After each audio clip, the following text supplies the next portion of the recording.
Kabupaten Jembrana, Provinsi Bali juga menyimpan kekayaan sejarah dan budaya yang lekat pada keberadaan Desa Manggisari dan objek wisata Bunut Bolong. Keduanya bukan hanya menjadi destinasi wisata spiritual, tetapi juga simbol perjalanan panjang masyarakat setempat sejak masa kolonial hingga kini. Bendesa Adat Manggisari Inyoman Linggih memaparkan awal mula Desa Manggisari dimulai sekira tahun 1904 ketika sekelompok penduduk dari Singaraja, Gianyar, dan Kelungkung membuka hutan belantara di jalur Pupuan hingga Pukutatan. Kawasan ini pertama kali dikenal dengan nama Barak Seng, merujuk pada bangunan beratap seng berwarna merah yang menjadi penanda pemukiman.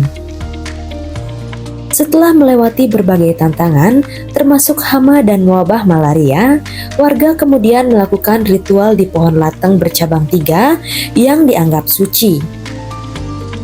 Dari peristiwa itu, lahirlah Pura Pengulu atau yang saat ini dikenal dengan Pura Puncak Sari yang menjadi pusat kegiatan keagamaan dan pertanian masyarakat. Di tahun 1904 yang mana banyak berdatangan para penduduk yang datang dari berbagai kabupaten di Bali seperti Singaraja, Kelungkung, Karangasem, ada juga dari Bangli, dari Gianyar. Terus awal mulanya penduduk itu ke sini, ke daerah ini yang dulunya masih berupa belum ada namanya daerah sini. Terus mengingat lama-kelamaan dengan seiringnya waktu penduduk semakin banyak, maka berdirilah sebuah yang namanya desa. Yang pertama yang kami sebutkan adalah dari sisi utara, yaitu yang tepatnya sekarang adalah perbatasan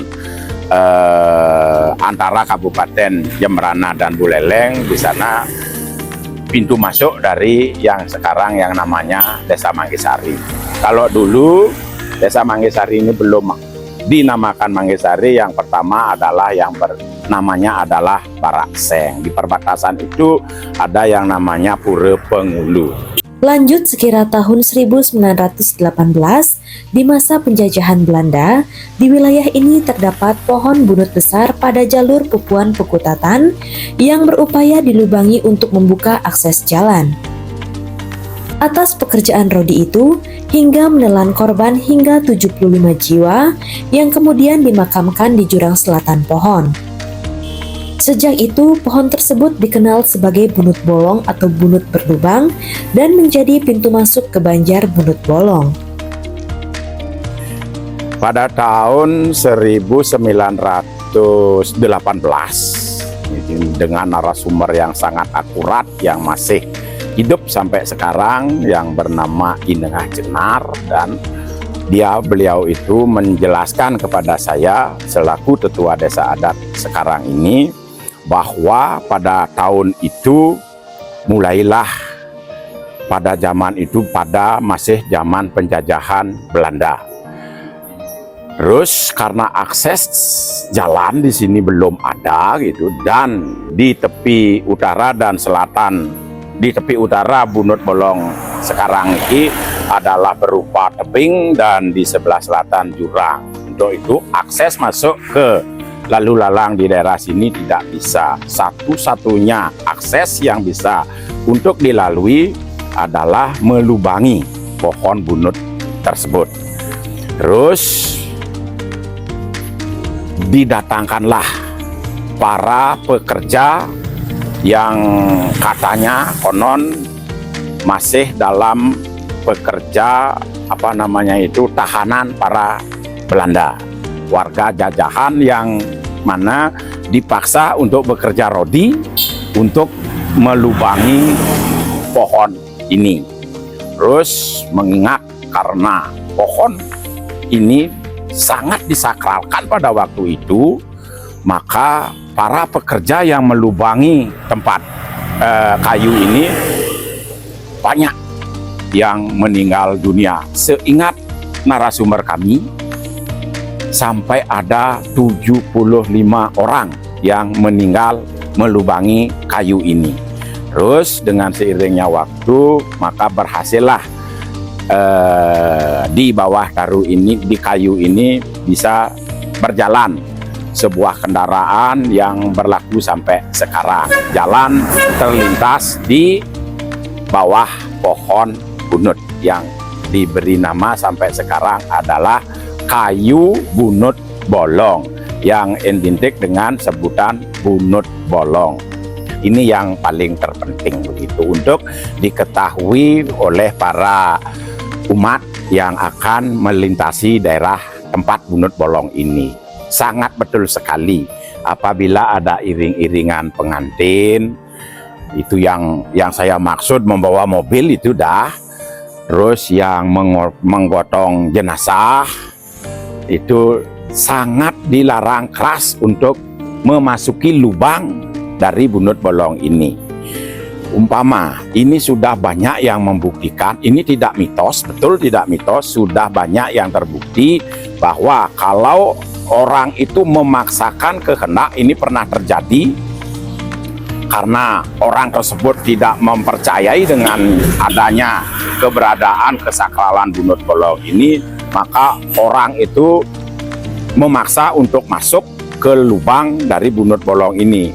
Akhirnya pengantin itu, rombongan pengantin itu tidaklah mendapat keselamatan begitu. Maka dari kisah tersebut, dari mulut ke mulut sampai sekarang tidak ada yang berani untuk melanggar aturan adat yang ada di bunut bolong ini. Kalau dulu belum ada tempat ini, jalan ini begitu, belum ada.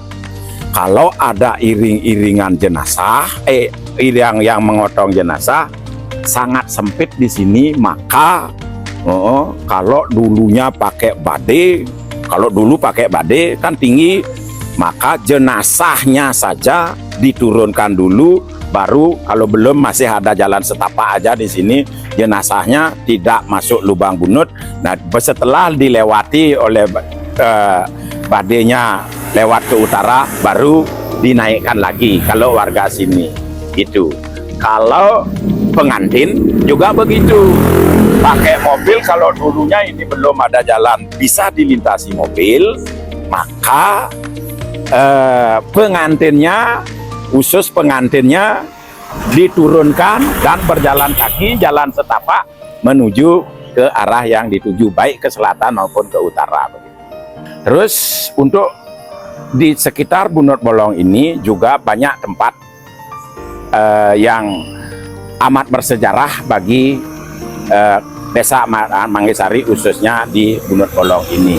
Salah satunya adalah yang diberi nama Batu Palungan. Batu Palungan itu menyerupai sarkofagus yang mana di tengahnya itu ada cekungan berupa berlubang. Karena itu disebut Batu Palungan.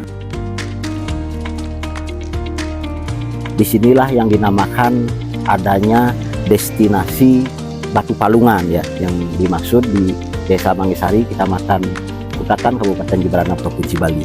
Dan ini merupakan tempat sakral ya.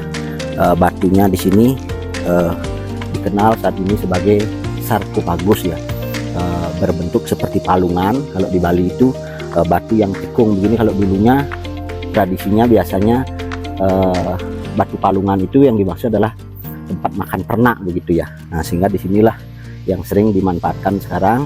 Selain destinasi bunut bolong ini, di Batu Palungan ini konon katanya sering untuk memohon kesehatan ternak dan sebagainya begitu ya. Pada tahun 1928 muncul fenomena sebuah pohon manggis yang selalu berbunga namun tak pernah berbuah. Fenomena inilah yang kemudian menginspirasi perubahan nama desa menjadi Manggisari. Nama itu bertahan hingga kini sebagai identitas desa yang penuh makna. Tak hanya itu, Bendesa Adat Manggisari Inyoman Lingge juga menjelaskan bahwa di sekitar bunut bolong juga terdapat Pura Bujangga Sakti Luwih sebagai kawitan desa.